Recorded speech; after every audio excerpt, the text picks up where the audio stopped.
Oke, baik. Terima kasih atas kesempatan yang diberikan. Kami dari kelompok 1 ingin mempresentasikan hasil program kami, yaitu dengan materi linear programming. Nah, saya akan memperkenalkan kelompok saya. Anggota kelompok saya yaitu yang pertama Jonathan Parera, Charni Sumolang, Sariwan Veronica, Helena Mantania, Gabriel Bokang, dan Angelica Pandelaki. Nah, pada kesempatan saat ini saya akan menjelaskan mengenai latar belakang dari topik kami. Nah, dalam menjalankan kegiatan usahanya, sebuah perusahaan itu tidak terlepas dari berbagai keterbatasan sumber daya. Misalnya jumlah tenaga kerja yang terbatas, ketersediaan bahan baku yang tidak selalu mencukupi, serta waktu yang harus dimanfaatkan dengan baik. Nah, keterbatasan-keterbatasan ini seringkali menjadi hambatan dalam proses produksi. Jika ada strategi yang tepat, perusahaan bisa saja tidak mampu memanfaatkan sumber daya yang ada secara optimal. Nah, akibatnya keuntungan yang diperoleh tidak maksimal dan bahkan bisa mengalami kerugian. Oleh karena itu, penting bagi perusahaan untuk memiliki strategi yang mampu membantu menyesuaikan antara keterbatasan sumber daya dengan tujuan utama, yaitu mendapatkan keuntungan yang sebesar-besarnya. Nah, untuk bagian berikutnya mengenai penjelasan linear programming akan dijelaskan oleh teman saya, Angelica Pandayalaki. Baiklah, saat ini saya akan menjelaskan mengenai linear programming.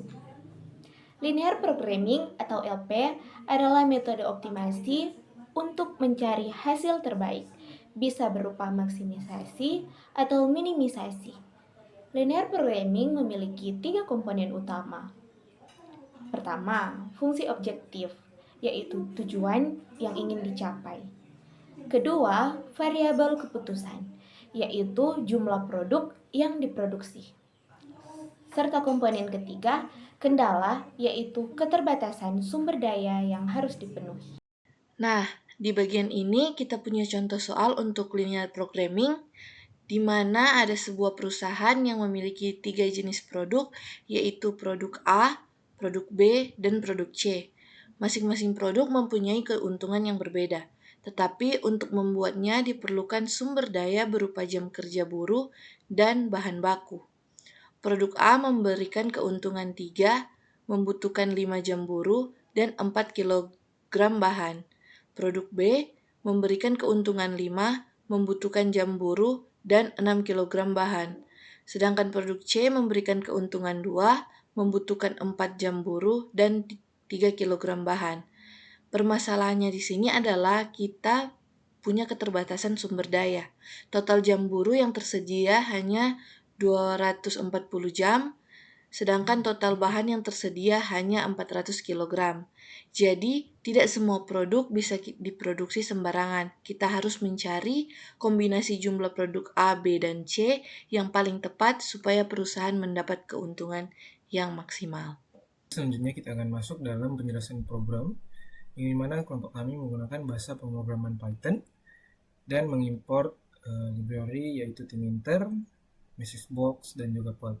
Di sini Tkinter untuk pembuatan GUI-nya, sedangkan untuk message box ini akan muncul sebuah message box. Kemudian untuk pulp-nya ini atau PULP untuk library optimasi linear programming. Kemudian kita masuk dalam fungsi yang pertama, atau bisa dibilang ini fungsi yang utama, yang dimana model yang kelompok kami buat yaitu profit maximization.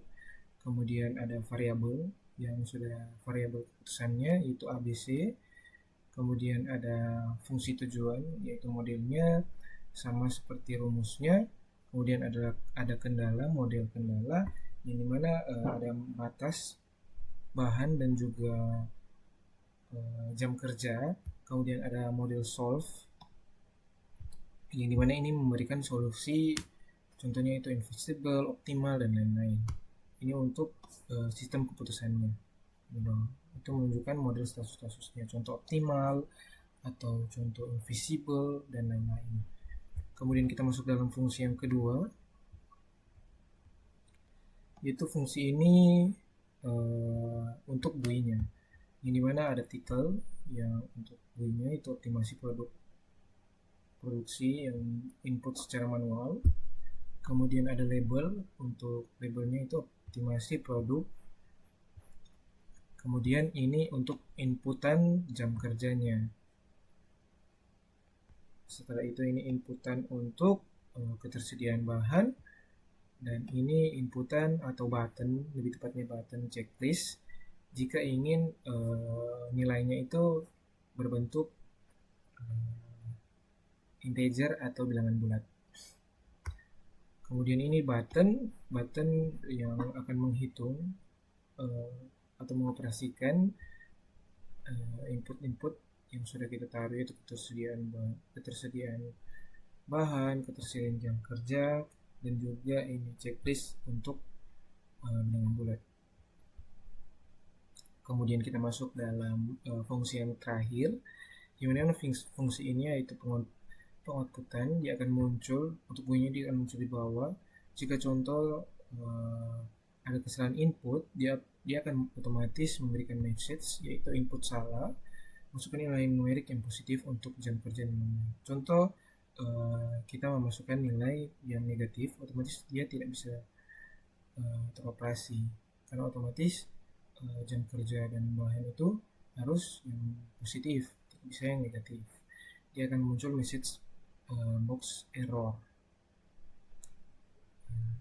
Jika contoh teman-teman input itu benar, dia akan masuk ke sini dan dia akan menghitung semuanya, dari itu status solusinya, untuk produk ini berapa, produk ini berapa, untuk keuntungannya berapa, profitnya, dan lain-lain. Kemudian akan muncul message box yang dimana ada laporan, untuk profitnya, itu laporan untuk A, B, dan C. Baik, selanjutnya kita akan masuk pada output program, yang dimana setelah input dimasukkan dan tombol hitung optimasi ditekan, program akan menampilkan status solusi berupa optimal atau tidak. Dengan kita memasukkan jumlah optimal dari setiap produk A, B, dan C, maka keuntungan maksimum yang diperoleh. Sebagai contoh, di sini saya akan memasukkan dengan ketersediaan berupa 240 jam kerja dan 400 kg bahan. Program akan memberikan solusi berupa produk A sama dengan 0 unit, produk B sama dengan 66,67 unit, dan produk C berupa 0 unit. Selanjutnya, output terakhir akan menampilkan keuntungan maksimum berupa Rp333,33. Hasil ini menunjukkan bahwa dengan sumber daya yang tersedia, pilihan terbaik adalah memproduksi hanya produk B agar keuntungan bisa maksimal. Kesimpulan, dari pembuatan program ini, kelompok kami memperoleh beberapa hal penting. Yang pertama, linear dapat diaplikasikan untuk menyelesaikan masalah optimasi sederhana. Penerapan linear programming dalam program komputer membantu kita memahami hubungan antara teori matematika dan implementasi nyata. Ketiga, melalui pembagian tugas, setiap anggota kelompok belajar bekerja sama dan memahami peran masing-masing. Dengan demikian, program yang kami buat dapat menjadi dasar pembelajaran lebih lanjut dan menyelesaikan masalah. Terima kasih.